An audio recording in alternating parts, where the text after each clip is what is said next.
We have with us our keynote speaker who will throw more light on the why sustainability is the need of the hour. Please welcome Dr. Lalit Bhasin, Managing Partner, Bhasin & Co. Dr. Lalit Bhasin is a leading advocate and legal luminary with over 6 decades of distinguished service. He is the president of the Society of Indian Law Firms and has held key leadership roles across prestigious legal bodies, including the Bar Association of India. Please give a huge round of applause to Dr. Lalit Bhasin.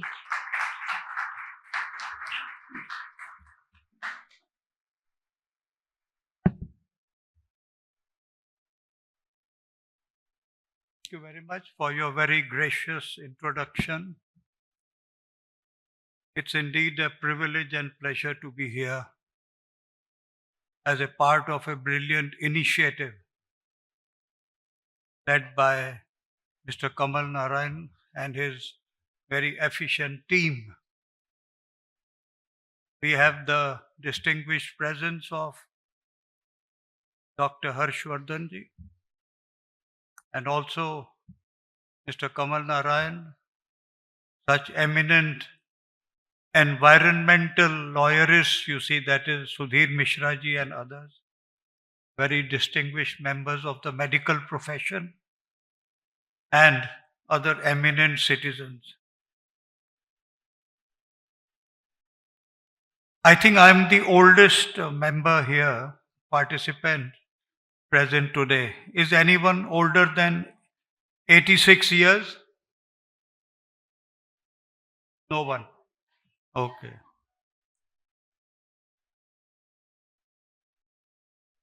I started my law practice in the year 1962.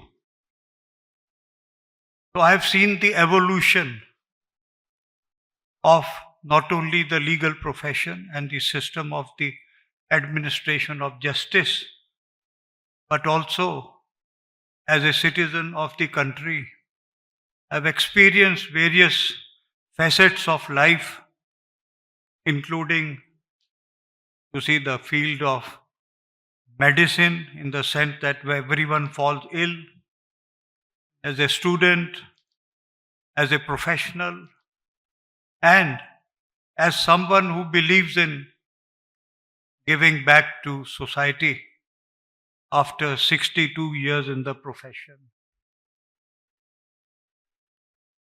I bring to you greetings from the Society of Indian Law Firms, which is the apex body, a unique body representing about 150 topmost law firms of the country. I happen to be the president. I also bring to you greetings from the Bar Association of India, which is the highest professional bodies of the legal profession in the country, as its immediate past president, and also as the chairman of the Chartered Institute of Arbitrators, which is headquartered in London. I have seen, as I told you, the evolution. Let us see whether we were better off, say, in 1960s, or we are better off now in terms of our way of life and our expectancies. Has technology helped us, or it has helped us to deteriorate in certain very important fields, including the field of medicine and health? Let me first take the example of my profession, that is the legal profession. Only about a month ago, I was sharing a platform with the Honorable the Chief Justice of India in Pune at the convocation of the Symbiosis Law School. And the Honorable Chief Justice said that how technology has helped the citizens and the litigants of this country, India, to approach the courts, reduce the costs by making it ease of filing petitions, affidavits, everything, made it so easy. You can do online everything. After his speech, I had to speak to give a response. And I asked the Honorable Chief Justice, I say, you have facilitated. Definitely, it's a big help to the litigants. But what about the disposal of the cases? Virtually no one had any answer to that. There are about 6 crore cases. Please turn them into millions because I'm not familiar with the crores and difference between millions. So, 6 crore cases pending in the courts. Arbitration has become very expensive. Even if it is online, it has become very prolonged. So, what was the state of litigation when I started my law practice? When there was not much of technological use in the legal profession. I think we did not have more than a couple of lakhs of cases pending at that point of time. The litigant did not feel the difficulty in filing cases or approaching the lawyers. Litigation was not very expensive, and the decisions were forthcoming within a matter of a year or so and all that. Now compare it with the situation which is today. By use of technology, our pendency is increasing because it is ease of filing, but there is no ease of disposal. For the reason, simple reason, that technology or AI cannot help in disposal of the matters. It has to be decided on the facts of each case. Every case has to be decided on its own facts. And AI, it has been used in several high courts and even in London. And the results have been disastrous, you see. Absolutely disastrous. And those decisions had to be overruled. This was the state of the legal profession. What is the state of the medical profession? Mr. Dr. Dhanendra Nagar pointed out what is happening, you see, in the hospitals. When I was a child, sometimes I had some illness. My parents used to take me to a family doctor, or the family doctor used to come. He used to attend to me, give some sort of medication. Hardly any injections were required. Hardly any investigation was required. And that was not the case just with me. When I'm saying me, it means people of my generation at that point of time. Every household had a family doctor who used to attend, whether you have a headache or a stomach ache or you had a fall and everything. That was the state of health of people at that point of time, as I have seen.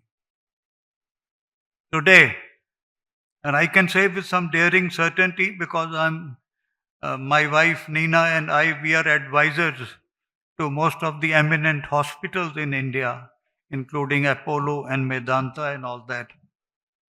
We have nearly 200-300 cases of medical negligence pending against the hospitals and against the doctors across the in the NCR in Delhi.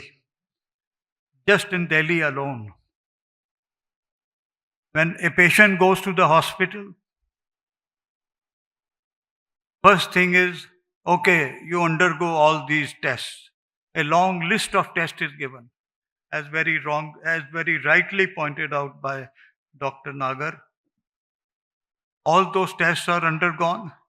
Then he goes to one doctor. He says, "Oh, you have this ailment." You go to a specialist, then on to other.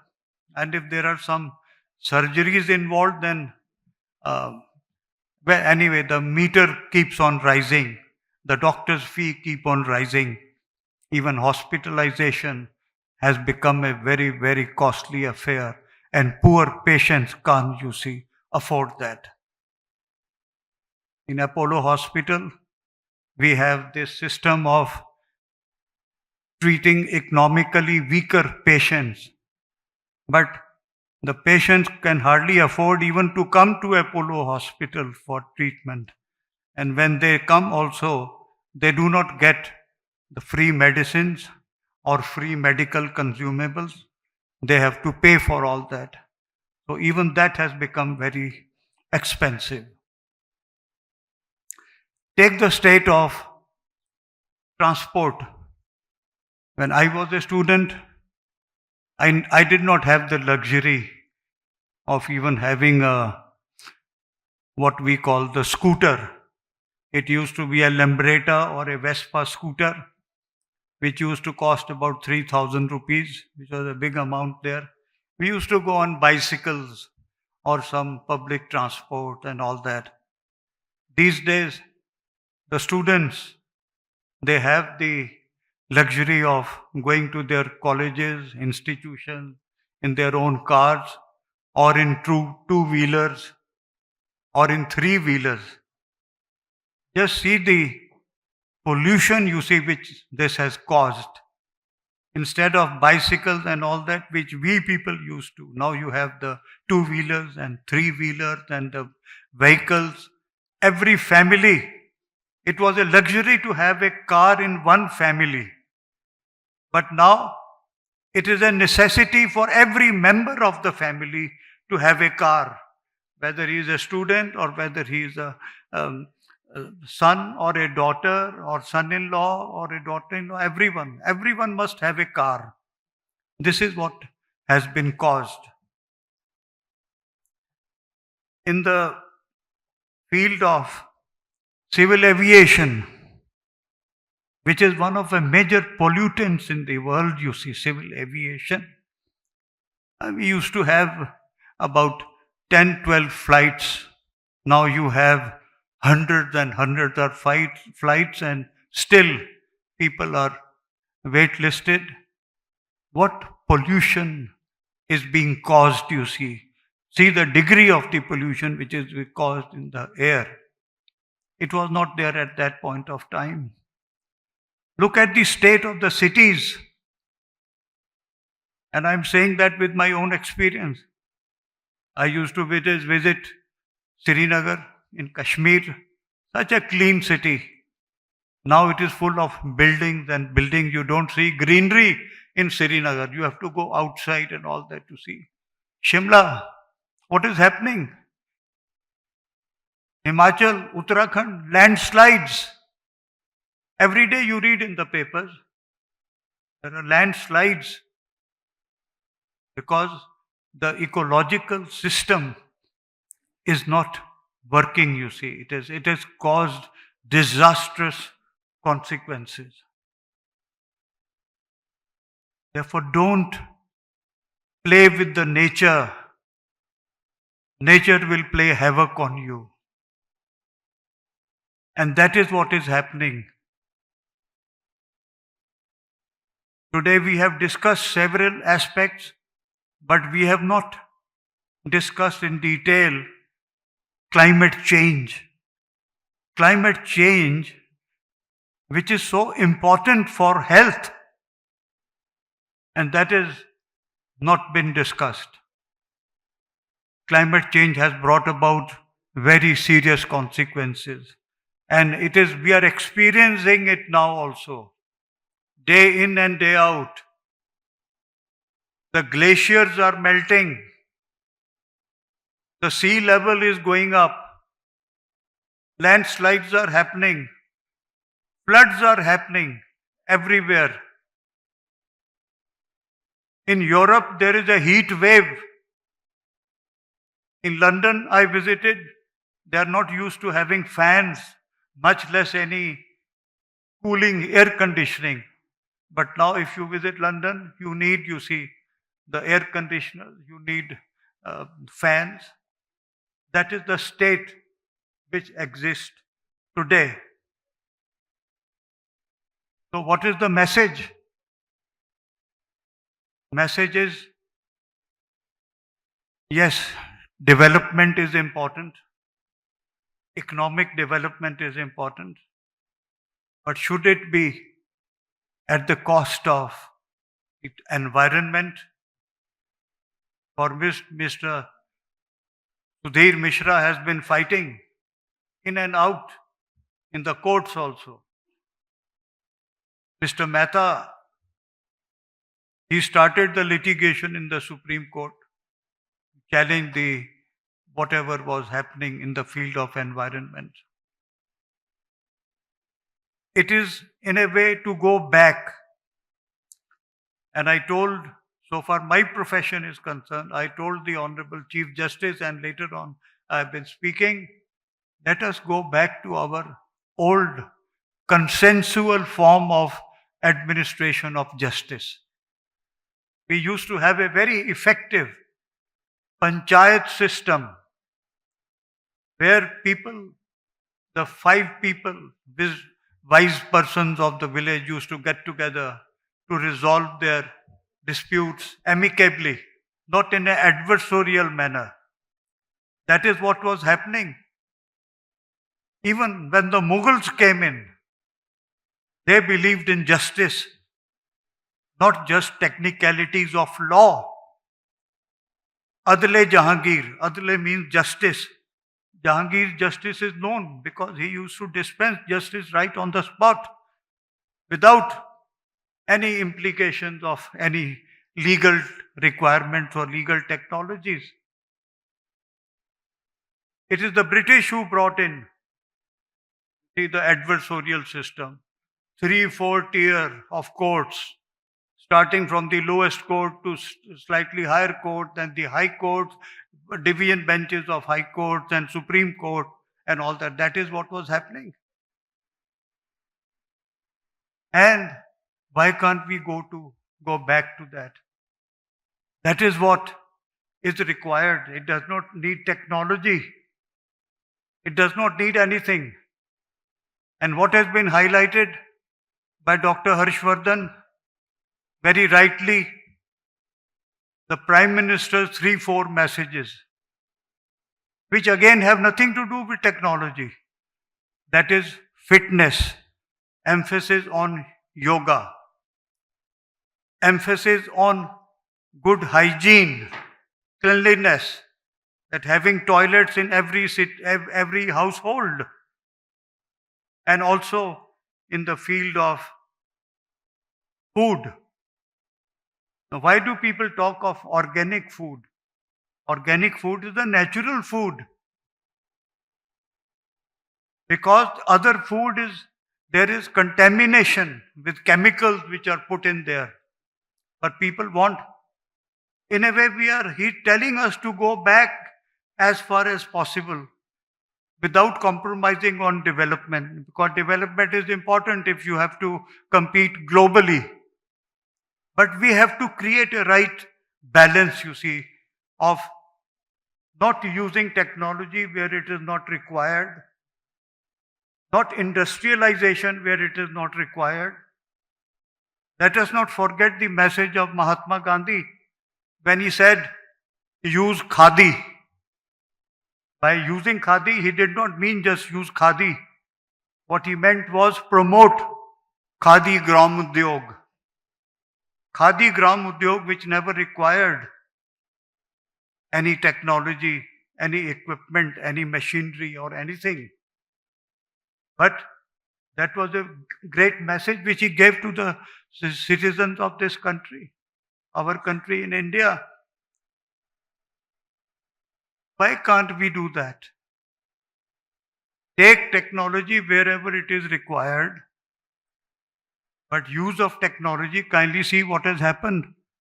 During my time when I was a student also, and when I started my practice, there used to be one telephone, that big black box type of a telephone. You used to ring, you see 1, 2, 3, and then dial and all that. It was difficult to get that connection.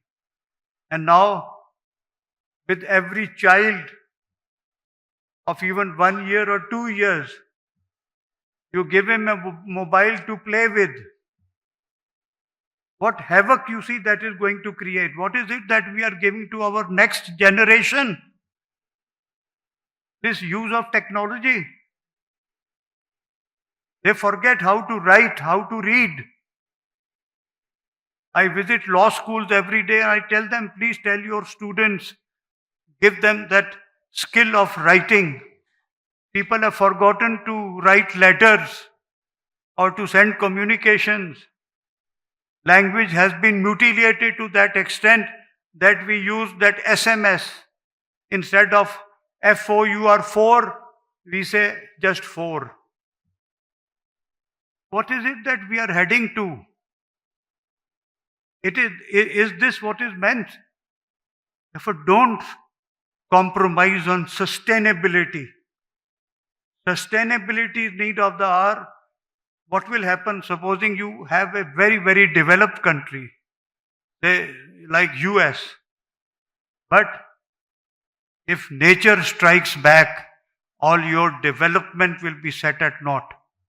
There will be no development, you will be finished. The countries will be finished if the nature has to play havoc with that.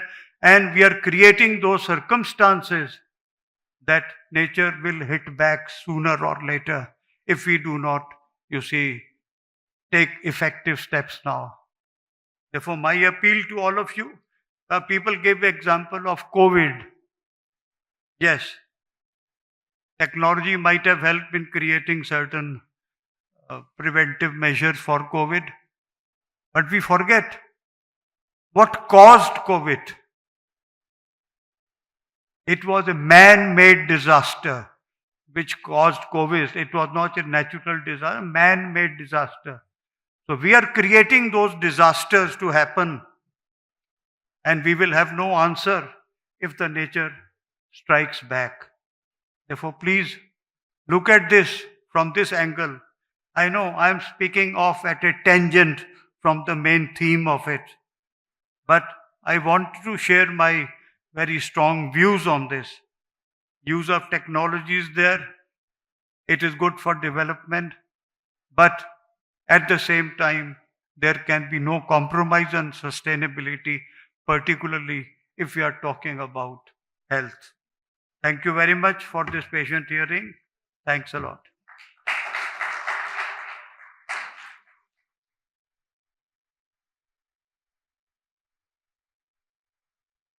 Thank you so much, sir. So you said that you are encouraging law students to learn to write. I think most of us are even forgetting writing. When you have Chat GPT doing all your writing, why would you even make the effort to write or even type? Let's hope technology only helps us. I would request Kamal to please come up on stage and present Dr. Lalit Bhasin with a memento. Thank you so much, sir, for your words. And let's hope all of us will, all the world pays heed to your words, and sustainability is something that everybody agrees upon and does something about.